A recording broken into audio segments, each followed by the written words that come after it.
আসসালামু আলাইকুম। বাংলাদেশ বেতার খুলনা। খবর পড়ছি সুলতানা আফরিন সাদিয়া। দেশে আজ বিশ্ব নিউমোনিয়া দিবস পালিত হচ্ছে। এই রোগ থেকে শিশুদের রক্ষায় প্রতি বছর আজকের এই দিনে এই দিবসটি পালন করা হয়। এবছর দিবসটির প্রতিপাদ্য হচ্ছে সচেতন হই নিউমোনিয়া প্রতিরোধ করি, শিশুদের সুস্থ জীবন গড়ি। চিকিৎসা বিজ্ঞানীরা বলেছেন বিশ্বব্যাপী 5 বছরের কম বয়সী শিশু মৃত্যুর অন্যতম কারণ হচ্ছে নিউমোনিয়া এবং প্রতি বছর ঠান্ডাজনিত এই রোগে সারা বিশ্বে 26,663 শিশু মৃত্যুবরণ করে। এ রোগ থেকে শিশুদের রক্ষায় ব্যাপক ভিত্তিক টিকাদান কর্মসূচি পালনের উপর গুরুত্ব দিয়েছেন বিশেষজ্ঞরা। দিবসটি উপলক্ষে বিভিন্ন স্বাস্থ্য বিষয়ক সংগঠন নানা কর্মসূচি পালন করছে।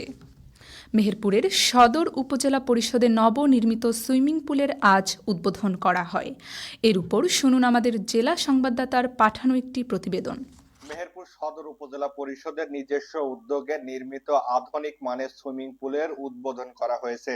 উপজেলা পরিষদ প্রাঙ্গণে আনুষ্ঠানিকভাবে এর উদ্বোধন করেন মেহেরপুর জেলা প্রশাসক আব্দুল সালাম। জানা গেছে মেহেরপুর সদর উপজেলা পরিষদের তত্ত্বাবধানে 7 লাখ টাকা ব্যয়ে এই সুইমিং পুল নির্মাণ করা হয়। আধুনিক সুযোগ সুবিধাপূর্ণ এই সুইমিং পুলে ভবিষ্যতে উপজেলা পর্যায়ে সাঁতার প্রশিক্ষণ ও বিভিন্ন প্রতিযোগিতার আয়োজন ক্ষেত্রে গুরুত্বপূর্ণ ভূমিকা রাখবে বলে আশা করা হচ্ছে। উদ্বোধনী অনুষ্ঠানে বিশেষ অতিথি হিসেবে উপস্থিত ছিলেন মেহেরপুর সদর উপজেলা নির্বাহী অফিসার খায়রুল ইসলাম, পরিবার পরিকল্পনা কর্মকর্তা ডক্টর আঞ্জুমান আরা, কৃষি অফিসার মনিরুজ্জামান, উপজেলা প্রকল্প বাস্তবায়ন কর্মকর্তা সাইদুর রহমান সহ সরকারি বেসরকারি বিভিন্ন দপ্তরের কর্মকর্তা কর্মচারী ও শিক্ষার্থীরা উপস্থিত ছিলেন। জেলা প্রশাসক আব্দুল সালাম বলেন, আমি এখানে যোগদান করার পর থেকে আমরা দেখে আসছি যে প্রতি সপ্তাহে অন্তত পক্ষে 1-2 করে বাচ্চা পানিতে ডুবে মারা যাচ্ছে, নদীতে ডুবে বা পুকুরে ডুবে মারা যাচ্ছে। আমার কাছে মনে হয়েছে তারা প্রশিক্ষণটা বা তাদের সাঁতারটা জানা নেই। আমার মনে হয়েছে তাদেরকে যদি প্রশিক্ষণ দেওয়া হয়, তারা যদি অ্যাটলিস্ট সাঁতার কাটতে জানে, তাহলে সেই রকম দুর্ঘটনাটা এড়ানো সম্ভব হবে। মাধ্যমে ক্লাস 6 থেকে শুরু করে ক্লাস 10 পর্যন্ত আপাতত প্রাথমিক পর্যায়ে প্রত্যেককে প্রশিক্ষিত করার, এটা কন্টিনিউ থাকবে। নিয়মিত সাঁতার শরীর ও মন সুস্থ রাখে। উপজেলা পরিষদ পর্যায়ে এমন উদ্যোগ অন্যদের জন্য দৃষ্টান্ত হয়ে থাকবে।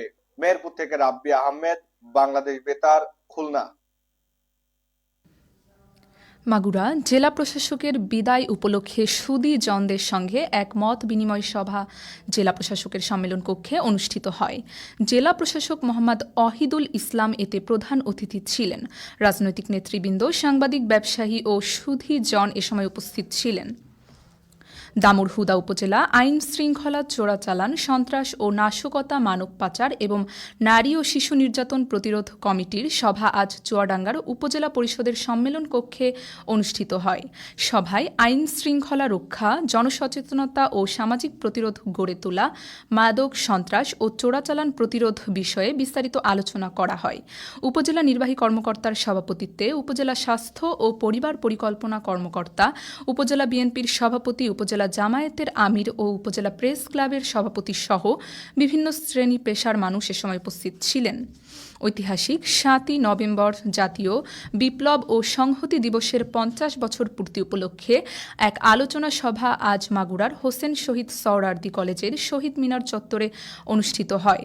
কলেজ ছাত্রদলের সভাপতির সভাপতিত্বে অনুষ্ঠিত সভায় জেলা ছাত্রদলের সাবেক সভাপতি ও সাধারণ সম্পাদক সহ বিপুল সংখ্যক নেতাকর্মী উপস্থিত ছিলেন। মৎস্য চাষ শীর্ষক এক প্রশিক্ষণ কোর্স খুলনার ডুমুরিয়া উপজেলার শাহাপুর সরকারি প্রাথমিক বিদ্যালয়ের কক্ষে অনুষ্ঠিত হয়। এতে মৎস্য চাষীদের আধুনিক পদ্ধতিতে মৎস্য চাষ, মাছের রোগবালাই প্রতিরোধ, উৎপাদন বৃদ্ধি সহ নানা বিষয়ের উপর প্রশিক্ষণ প্রদান করা হয়। উপজেলা মৎস্য কর্মকর্তা এতে প্রশিক্ষণ প্রদান করেন। উপজেলা যুব উন্নয়ন অধিদপ্তর আয়োজিত এ প্রশিক্ষণে সহকারী উপজেলা যুব উন্নয়ন কর্মকর্তা ও উপজেলা সহকারী মৎস্য কর্মকর্তা সহ 30 জন মৎস্য চাষী অংশগ্রহণ করেন। মাগুরা কালেক্টরেট কলেজিয়েট স্কুল প্রাঙ্গণে আজ জেলার 2টি শিক্ষা প্রতিষ্ঠানের 20 জন মেধাবী শিক্ষার্থীদের মধ্যে 1 লাখ টাকার শিক্ষাবৃত্তির চেক প্রদান করা হয়। জেলা প্রশাসক মোহাম্মদ অহিদুল ইসলাম প্রধান অতিথি হিসেবে শিক্ষাবৃত্তির চেক প্রদান করেন। অতিরিক্ত জেলা প্রশাসক শিক্ষা ও আইসিটির সভাপতিত্বে জেলা শিক্ষা অফিসার হোসেন শহীদ সোহরাওয়ার্দী কলেজের অধ্যক্ষ, শিক্ষক, শিক্ষার্থী, অভিভাবক ও গণ্যমান্য ব্যক্তিবর্গ এ সময় উপস্থিত ছিলেন। বাগেরহাটের রামপাল 1320 মেগাওয়াট মৈত্রী সুপার থার্মাল পাওয়ার প্ল্যান্টের শব্দমাত্রা পরীক্ষা করা হয়েছে। Bureau Veritas Bangladesh private limited প্ল্যান্টের চলমান 67টি যানবাহনের শব্দ নিরসন পরীক্ষা পরিচালনা করে। পরীক্ষায় দেখা যায় সকল যানবাহনের শব্দমাত্রা বাংলাদেশ সরকারের শব্দ দূষণ নিয়ন্ত্রণ বিধিমালা 2006 অনুযায়ী নির্ধারিত সীমার মধ্যে রয়েছে।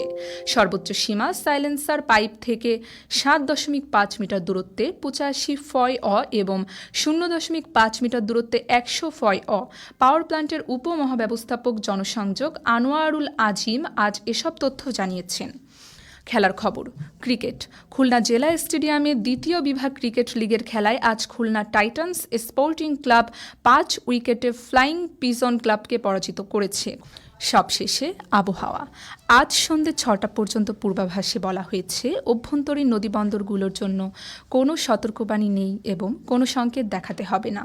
খবর শেষ হলো। আমাদের পরবর্তী খবর প্রচারিত হবে সন্ধ্যে 6টা 5 মিনিটে ইংরেজিতে।